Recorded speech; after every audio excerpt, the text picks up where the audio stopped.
I thought of this idea while doing dishes the other day. Welcome back to Sam Talks Nerdy. Hope you're happy, doing well, dominating life, crushing it. And like I said, I was doing dishes on Sunday, and the idea for this video just came to me. And I did something similar to this last year or so when I had ChatGPT and Perplexity Fancast the MCU X-Men, and that video did pretty well. So I thought, well, why not do it again, but this time with the DCU and have this time ChatGPT go up against Grok and Fancast Batman. I will have the prompt I use up on the screen right now, but generally it's my key things were, yeah, it has to have the mindset of a casting director, maybe mainly working for Warner Bros. And then it has to follow sort of these small tidbits we've gotten about Batman in the DCU of how he's a little bit older than David Cornswell's Superman. I think James Gunn said a couple to 3 or 4 years older, though I just went with a few years older in this prompt. He's old enough to have a established Bat family. He's old enough to be the father of Damian Wayne, because James Gunn said Damian Wayne's going to be the Robin in the Batman movie, and then he's also a veteran crime fighter. And honestly, from what I've seen, the picks are so. So for ChatGPT, have all the results on my screen right now. The first choice is Jake Gyllenhaal because he has the intensity, charisma, and world-weary energy to feel like a veteran Batman. Looks believable as Demi Wayne's father. Already proven he can balance emotional depth with brooding menace. They cite Nightcrawler and Prisoners for this.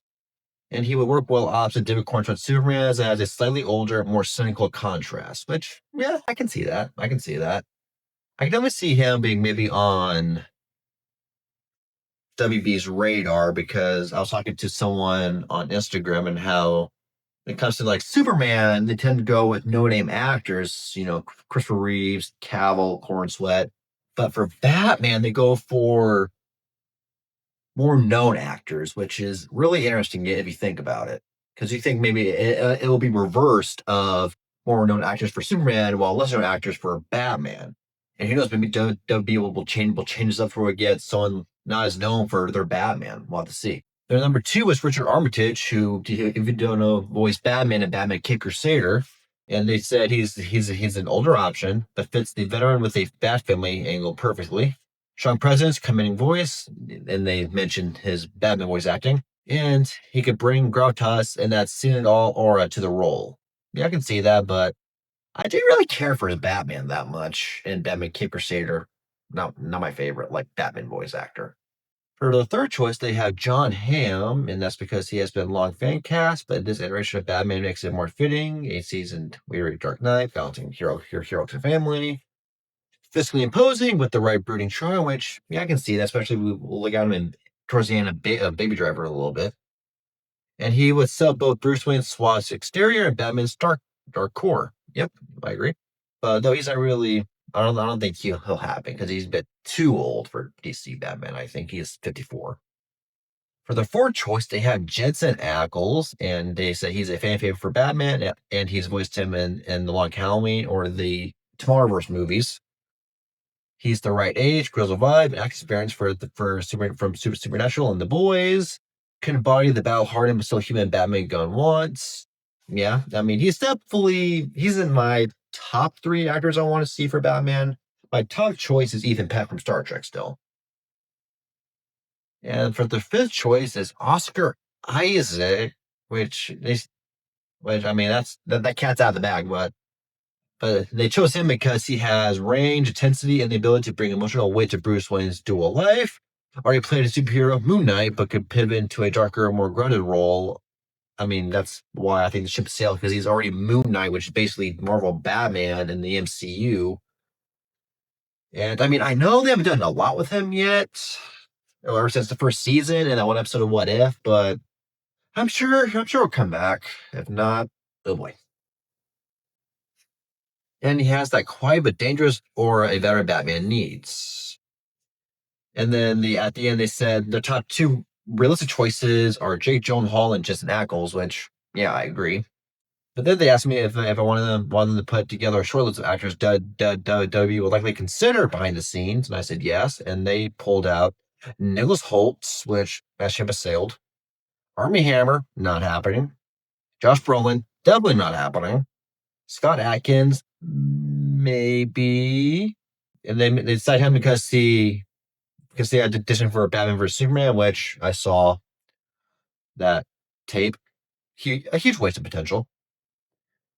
And he's not a big name like Jake Gyllenhaal, but W could surprise fans with a physical, stunning, capable Batman who brings credibility to fights, and I agree. Like Scott Adkins will be a pretty good Batman, in my opinion. Like a good live action Batman, like as you can see, I have the Batman on my monitors. And we definitely could get some fight scenes, that are kind of close to what we get in that cartoon. Just very agile, not just, swing, dodge, swing, kick, like it's just like, kick, kick, kick, flip, kick, kick, punch, that kind of thing. Kit Harrington, which they have this because W has probably kept him in mind for superhero roles post Game of Thrones, which, yeah, but he's already in the MCU, but it looks like they don't have any plans for him anytime soon. So I think he could probably afford jumping over to the DCU. And then they bring up John Hamm and Jensen Ackles again. So a pretty interesting list to say the least. I mean, I like only three. I only like three of the choices with Jensen Ackles, Jake Gyllenhaal, and Scott Adkins. The rest I do not see happening whatsoever.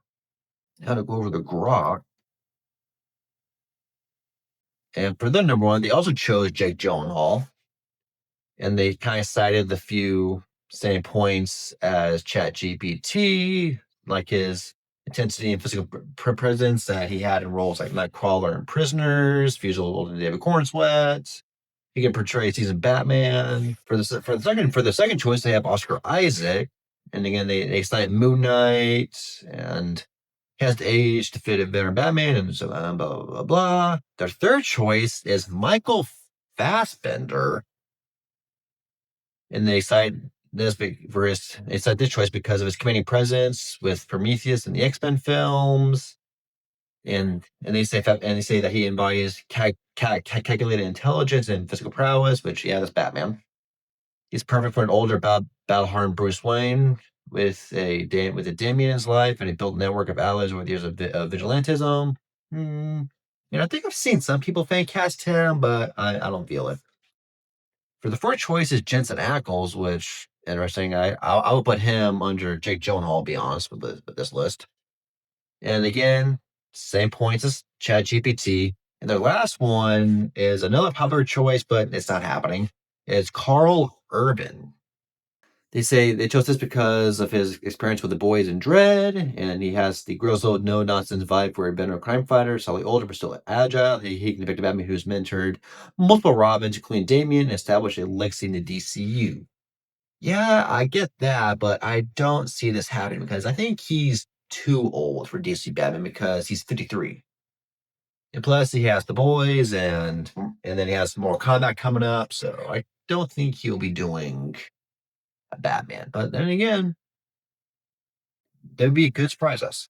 And yeah, those are what AI chose as to who to play DCU Batman. And like I said, some choices were good, some were not as good, which is kind of in line with my X-Men video of some choices I was like, oh yeah, that'd be awesome. And then there's some where I'm like, really? But yeah, depending on how this video does, I might do some other DCU characters like DCU Wonder Woman, DCU Flash, hell, even DCU Martian Manhunter, if that. Well, the launcher story, I saw a theory or a rumor that he'll be appearing in Peacemaker season 2, but we'll see. But definitely, if this video does well, I'll do one for Wonder Woman and Flash, which will be really interesting because maybe with Flash, I'll do, one set of Fancast for Barry Allen, then another set for Wally West because we don't know who's going to be the Flash in the DCU yet. And yeah, just like I said, quick video, thought this while doing the dishes. No script. Like I've literally just been vamping this entire time. I've had no script on screen the entire time other than just like the screens from the AI chat bots. And that's it for today's video. If you're listening to this via my podcast, Sam Talks Nerdy, make sure to follow me on Apple Podcast and Spotify. Leave me a 5-star rating and a review where you can. If you're watching me on YouTube, do the usual stuff of like, comment, and subscribe. When it comes to some future videos I have coming up, well, with Tron Ares coming out, I thought I would do a quick review of the original Tron movie and then Tron Legacy.